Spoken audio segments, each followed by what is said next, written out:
Coach Christa. My career background is in coaching and nonprofit administration. I've been with AlliedUP for a little over 2 years now. And we're also joined by Coach Kirsten.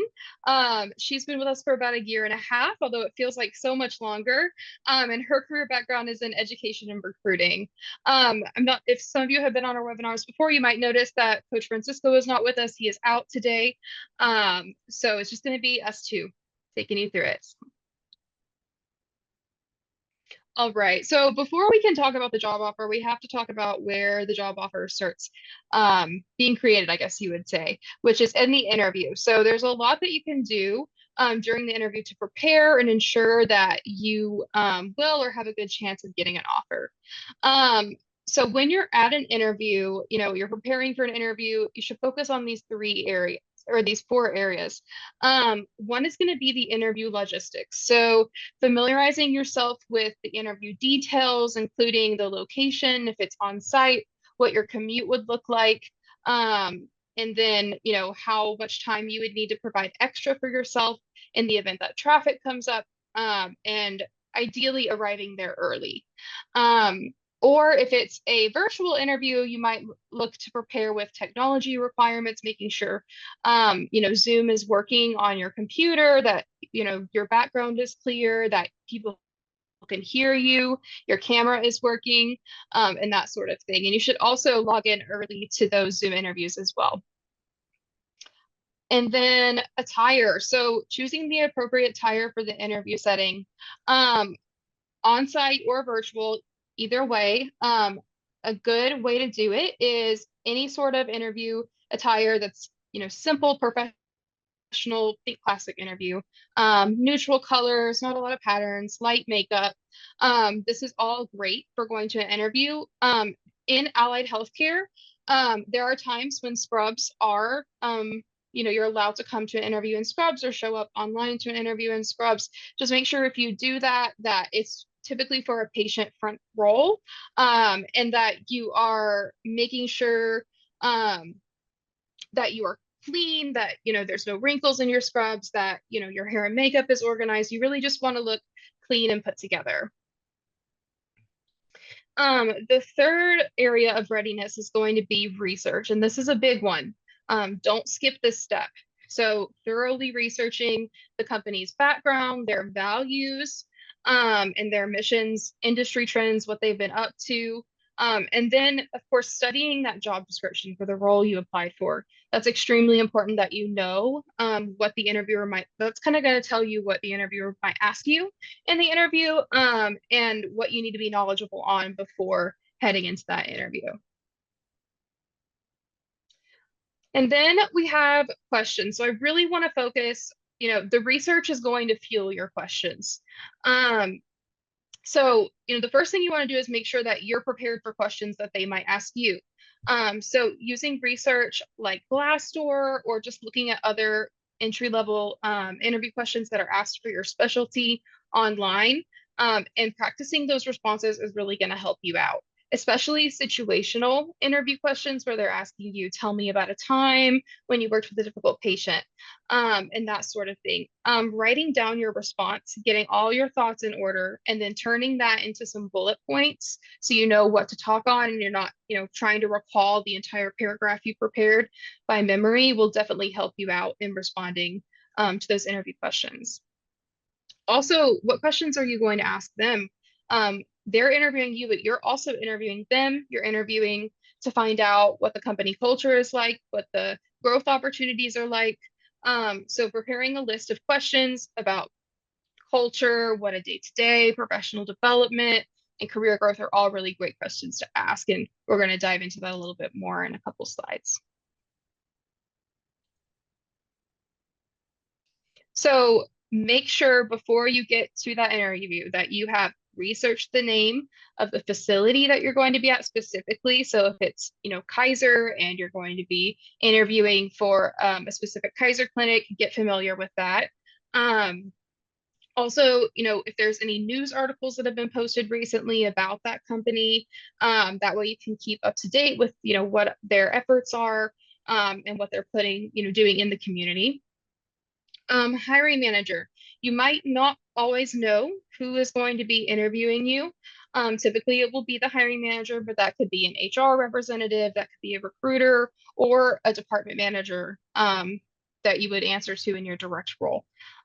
So try to get familiar based on the interview invitation with who that is. Use resources like LinkedIn and the company website to try to figure that out ahead of time.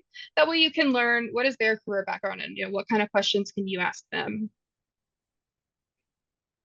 Then Glassdoor reviews. So like I was discussing earlier, there are going to be reviews on Glassdoor that talk about interviewing specifically. They're going to provide you with different questions that they were asked during the interview. Um, Depending on the company that you're interviewing for, if it's a large organization or not, so sorry, you might not have a lot of information to go off of. So if it's a small clinic, there might not be a lot of Glassdoor reviews, and you'll need to rely more on preparing and anticipating what kind of questions they might ask. But with companies like Kaiser, you might have a lot more information and experiences to review that for. So and then also on Glassdoor, make sure if you're looking at a large organization that you're putting in the local information as well, because Kaiser details about an interview could be across several states, and that could really vary. So make sure you're focusing on your area of where you're at. Salary and pay rate. You should know this ahead of time, 100%. I would figure out what range they provided on the job description. California is pretty good at making it a requirement, so that information should be provided.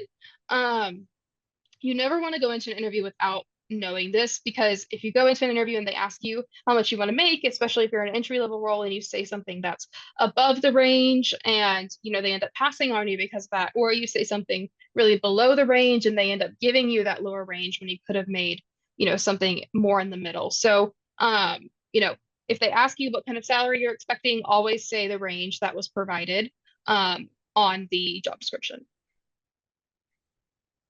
at least for entry level roles. Oh, sorry. And then we have mission and values. So this is going to tie in, ultimately with that first step, which is research. Not only will identifying the mission and values help you be more informed about making a decision whenever you receive an offer, but it'll also help you determine what you need to focus on during the interview. So for example, if you do research, you're going to a Kaiser interview and you find out that one of the Kaiser values is equity, inclusion, and diversity. They have a lot of other values too, but say that means something to you. So then you want to prepare for that interview by highlighting situations or stories where you did convey that value. This isn't always going to look like, stating to them, I read your mission and value statement and I agree with it. It could look like you just prioritizing those things when you're creating responses. All right. And so these are the questions that I mentioned earlier that we're going to discuss. So when you get to the end of the interview, this is a really good time. They're going to ask you almost every single time, do you have any questions? The answer is always yes. You always have questions. I would suggest asking between 1 to 3 questions minimum.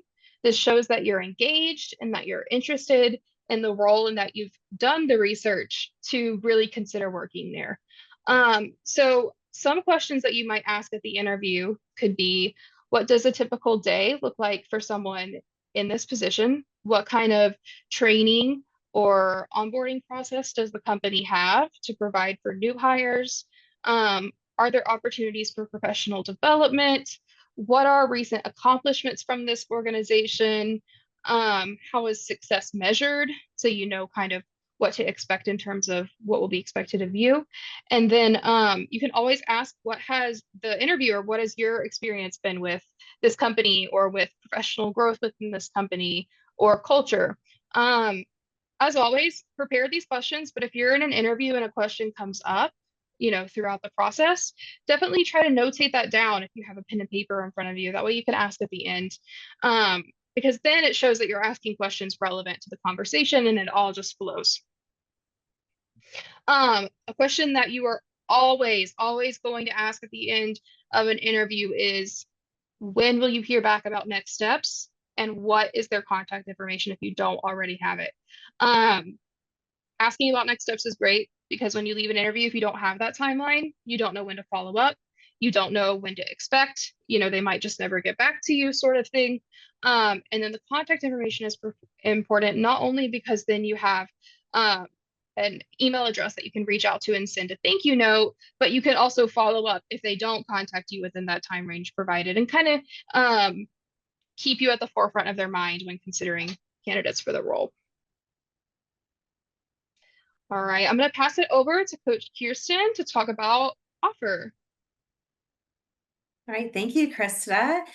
So yeah, now you've gotten done with the interview. It was successful, and they're extending an offer. And so there's a lot of things to consider when you are trying to understand a contract and negotiating your offer. So a lot of times, a lot of times the contracts are more in legal jargon, so they might be a little bit different than what you would think, like than just an email. So making sure that you're reading through the whole contract is very important, because there are certain keywords that you might want to ask a few more questions with, like the key terms to watch out for: non-competes, relocation, NDAs. Sometimes, when you sign a contract and let's say they want to relocate you and they're telling that you have to, sometimes that's in the contract that you don't have any negotiation to stay in your facility, or you don't have any negotiation to be able to ask for relocation fees or assistance with that. So those are really important for you to know, because sometimes you just want to be prepared in case that happens. I know that there are some places that are doing facilities that have done like return to office, and for a lot of positions you guys are applying for in person, but it is nice to know kind of where you stand when you are signing a contract and what is in there. A lot of companies, Glassdoor is really great to do your homework on comparing salaries, and reviewing and reading about what people say about the companies that these people are reviewing. And it is great to do it in the interview stage and at the offer stage. It's good to be able to know what is the standard rate in your area for a position. So Glassdoor is great. Indeed has started to mimic Glassdoor to have that information as well. So being able to have as much information to go forward with that offer is better, because you want to be prepared. You don't want to be thinking that they are giving you a lower salary and that's kind of the range in the area. Or if they are giving you a lower one, just be like, okay, so I have this much of experience. Here's where I believe my offer should be. Can we negotiate? And there's nothing wrong with asking, with negotiating. They've gotten to the point that they are wanting you to fill that position. They're not going to automatically say, oh, they're negotiating for 50 cents more an hour. I'm done with them. I'm going to the next candidate. You have to be within reason. You can't just be asking, if they're asking for $25 an hour, you're going to ask for 50. You have to have reason and justification. But, it's also, this is a job you are going to be a part of. So you want to be able to have authority over, your own offer and your own job as well. If there are stuff in the offer letter that you are not quite sure about the wording, ask. There is nothing wrong with having, that conversation with the hiring manager or HR to fully clarify, when would my benefits start? There's sometimes that they're not really very clear. So you want to know that before you possibly leave another position to go to another one. You want to go to the next slide, please? Negotiation tactics. This is kind of like what I was referring to before, is having that confidence, knowing what the salary ranges are comparable in your area, knowing your worth. There's a lot of times when I hear people that are like, oh, well, I have 10 years of customer service under my belt. I'm trying to transition in healthcare. I know I'm not going to really make that much. You have 10 years of great, amazing transferable skills in, yes, it's a different field, but a lot of those skills are able to, come into play in every type of field. So being able to just discuss, customer service is patient care. You've been able to do this. You've been able to multitask, communicate, manage, all these things, being able to professionally put that out there and, say like, based off of my experience and X, Y, and Z, I feel that, my hourly rate is comparable to this. And, knowing that going into a job really helps, because then you kind of know where you're going to be at when it comes to that stage. Not just seeing their range and saying, okay, I could go between 20 and 25. Like, no, I think 23, knowing kind of where you're at, because there's nothing worse than kind of taking a job lower than what you're currently making. You don't really want to go back in pay, but also you want to be able to kind of have that confidence in yourself, and that exudes during your interview process and when you're negotiating. You want to go to the next one, please? So yeah, compensation and evaluating benefits. It's not just about the paycheck. It's not just about the money that you're getting at the end of the 2 weeks or the month. It is understanding that it's a whole giant package that you might be getting. Some jobs are just hourly rate and you don't get any extra benefits, but it's good to understand. Let's say you're comparing a job that might have higher pay but no benefits, something that might have a little less pay but full benefits. You want to be able to compare those to see which one would be better suited for you, because sometimes you might be paying for your insurance out of pocket. It might not have that great of a deductible or plan. So you want to be able to know what all is coming into that. Employment, you have a base salary. Sometimes you'll be able to get overtime if you work more than 40 hours. What would that be? And what would that look like, for your take-home pay and overall, what you're going to be making? On-call pay might be a little bit more as well. So you have to kind of consider all of that and maybe ask, like, what are the possibilities of overtime or on-call? Like, is it, frequent? Is it infrequent? So then you just kind of know if that is something you want to pursue. If you're really gung-ho and like, yeah, I'm going to work Christmas and Thanksgiving and get my overtime and stuff. And if that is definitely where they're like, yes, we want people like that, then that might be a really great fit for you. If you don't want to work holidays and they're making newbies work holidays for the first 2 years, you'll have to be able to navigate that within the realm of what you're looking for your job. Most of the time, that's something that you just deal with for the first couple of years to move up the ranks, to be able to get that experience and be able to be more tenured. But that is a personal choice. Like I said, health insurance, but there's also benefits with, your retirement plan.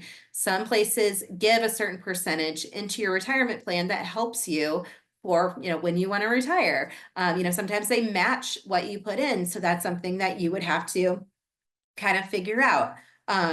Other companies do, when you're there for a certain amount of time, could possibly do like free or reduced tuition reimbursement to help you grow your career. And if that's something that you want, that might be an overall benefit that overweighs maybe just a job that might pay like $1 or $2 more an hour if you're getting all these other benefits. So it's looking at it as a big picture instead of what's going to be my take-home pay really helps you put in perspective, like what's the full compensation that they're going to give you. You want to go on to that next slide, please?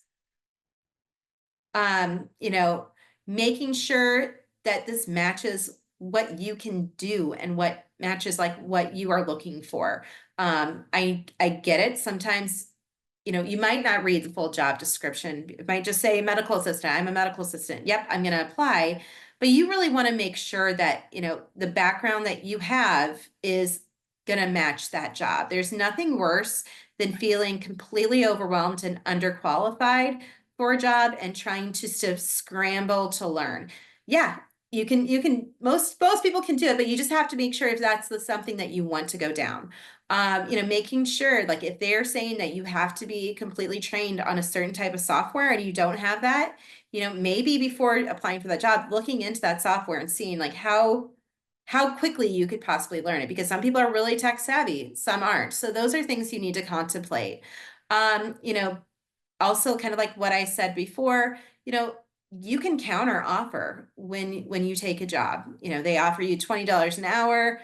The range was 20 to 25. You say 23, but you also have to say, I bring this many years of experience. I have, been, been able to showcase my skills at, this job that I've had for the last 3 years and X, Y, and Z. So being able to specifically talk to your background and how it aligns to the current job that you are accepting an offer or in negotiations with, and being able to justify why you think your pay should be what you're countering offering. And that's something we can assist with you. So don't feel like this is just a one and done.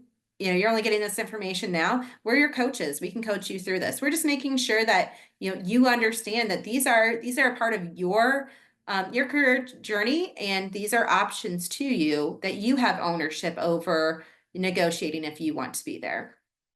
I'm going to take it to the next slide, please. And then for exploring the perks beyond salary, like I said, we always want to think of the whole picture. So environmental perks, sometimes if it's a nice new facility and you have the nice, the state-of-the-art technology at your disposal, that is something that really does help when you're starting out in your career, and you can build off of that and say, oh, I've worked with these different types of machinery and these different types of technology. That is something that could help you move up your career faster because you have that access to the newer technology. Lower patient loads, knowing that, you're able to like give that kind of one-on-one time with patients, might be something that you really want to have, and have that kind of connection with, and that the support, like I was saying, that technology is ever growing. And so having understanding of different equipment and different uses really would be a good selling point. And the thing is while you're getting this experience, let's say you take that job at a different facility, constantly be updating your resume when you are having, all of these type of, new trainings with different technology. This is something that is also a selling point when you have your next opportunity. You're always going to be working on your resume, regardless of where you're at in your job and your career, because when you see that amazing next opportunity, you want to have majority of your resume ready to go. So if you've had training on a certain thing, add it to your resume, clean it up later, just make sure it's in there. Same goes with professional development. In healthcare, you're always going to be learning something. There's always going to be changes. There's always going to be some new avenues for patient care and, being able to do outreach for patients. So, that is something that is important, and some smaller facilities might not have those opportunities or might not help you pay for those opportunities. So, some places, if they do have a budget for continuing education, continuing professional development, that's something that's also a perk, because that's also going to help grow your career and grow your knowledge base to be able to do better at your job. So being able to have those like mentorship programs, networking. We're networking right now. I'm seeing on the chat, people are talking. So that's always such a great, way to have those connections to be able to, expand your career, help other people, and being able to learn more, to be able to kind of move up. Other lifestyle benefits, some places do offer, flexible schedules, maybe like a couple days I know that's like four 10-day hours, and 4 days or 10-day hours, and then you have a couple more days off. Sometimes that might be something that you're looking for, and sometimes that is something that could be discussed with managers once you're onboarded. Those are always perks. Wellness programs, gyms on the premises, maybe like daycare vouchers or daycare on the premises. Those are things that are additional perks that aren't coming out of your salary. So those are things you need to consider when taking an offer. Like I said, growth opportunities. Do they promote within? There's a lot of amazing companies in California that do that I love hearing that. I've had so much success with, several graduates that have struggled in their area trying to find, a position as a medical assistant, phlebotomist, got, just an entry-level job at, Kaiser or Dignity or Sutter, got their foot in the door, kind of mentioned that they, with their manager, that they had that certification. After, being there for six to 8 months, there was a job opportunity that they applied for, and they were able to get into that field that they went for their certification. So, showcasing you're an amazing employee, they're going to treat you well and they want to promote within. It's easier for a company to promote good work when they already know you're doing it and build you up, especially, companies that really do focus in on, continuing your education, being able to support you. That is something that they really want. They want a lifelong employee. You show that right away that you are, really driven and you're going to be there and attendance is great and you're gung ho. They are going to lift you up in that company. So that's something to consider. And, with Glassdoor and with Indeed, all those companies have reviews from employees. So there are reviews from people saying, yes, this happens. They do promote within, or sometimes there's companies that they don't. And, that's why we give out those resources so you can do your own independent research on those companies. Flexibility with schedule, paid time off. There are companies that just have a strict, this is the amount of time you have off. Some have, unlimited. So there's a give and take, and you want to know those, and you want to know kind of what the stipulations are with your time off. And that work-life balance. We are in healthcare. We know burnout is real. We really want to make sure that, those are those supports. Like when you start just kind of feeling kind of overwhelmed, what type of supports do you have? What type of mentor do you have? What type of, where can you go just to be like, I just need a breather. That was just a really hard patient. And knowing that you have that support is just really important because, we spend a lot of our time working. A big perk of it is to enjoy what you do. So always consider that. Next slide, please. And like I said, when it comes to making the decision, make sure, it's a professional fit for you. When you're taking an offer, is it something that's going to help build up your career, or is it going to make it continue stagnant? Sometimes when you're starting off, you might just need to take, you feel like you need to take a job, like just maybe at a small clinic just to get that medical assistant, experience. But always think of the long picture. You're getting that experience, you're getting that foundation to build yourself up to that next position. So always kind of have your short-term and your long-term goals in your mind. And then making sure it's a cultural fit. Like I said, we spend a lot of time at work. You want to make sure that, you feel like embraced by that population of people that you're working with, that you feel like a connection with the patient population, and you feel that drive, because that really kind of showcases within your work that you enjoy, you make those connections with those patients. Those patients are going to come back because they have had such great connection with you, and then in turn with that company. So you want to make sure it's a place that you feel like you can grow and you can be able to be embraced by your coworkers, and being able to just really navigate your career to continue your career. All right. Awesome. So we just went over a lot of information. Here's a little bit of a recap. Consider these things when you get a job offer: the contract terms, the structure, the lifestyle perks, benefits, and growth potential. You're not, like Kirsten said, you don't have to do this alone. Like, this is not the only time we're going to share this information with you all. If you have a job offer and you're considering it, definitely reach out to us. We can help remind you of these things to consider. We can help you, make a pros and cons list. Overall, we're here to help you out. So I know we didn't have a lot of time for questions today, but if you have any questions, we'd love to meet with you all. Our Calendly links are on this page, and there's also an email address, careercoaching@alliedup.com, that goes to all of us. So if you have any specific questions or you're looking to get started in coaching, that might be a good first place to start. If you're currently already in coaching and you may need to reconnect, or we haven't heard from you, definitely reach out. We're here to help, or you can go ahead and schedule on these links. Our coaching services are a part of your Futuro Health program, so definitely take advantage of that. This is a really great benefit for you.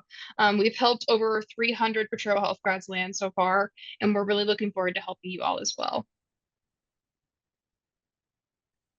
I'm trying to put all of our links in the chat. Let me just make sure that they all kind of turned into a hyperlink. I'm struggling with that. So give me a second. So if you're already working with the coach, just make sure that you schedule with the coach that you're currently working with, just because, we want to make sure that we're being able to, assist you the best way possible. Just because if you're already working with someone, they already know how to better assist you. I'm sorry, I don't know how to make the rest of them in hyperlinks. So, we'll just please just type them out if those are the coaches that you're currently working with. After this, we are sending out this recording, after a couple of days. So then you have this to go back to if you need to. Please, we do have a survey at the end. Please make sure to fill that out. If you're already talked to me, that is something that, I really kind of want to, we really love the feedback, and we really want to be able to serve you better. So that is something that, really helps us when we know what you got out of this and what we could do for the next time for different ideas for different webinars. So thank you. Please, if you're already working with us, thank you. And, schedule a time, follow up with us. If you haven't, please schedule a time to speak with us so we can get you going. And I guess everyone just have a safe holiday next week. Absolutely. Thank you all for joining. Definitely reach out. We're here to help you.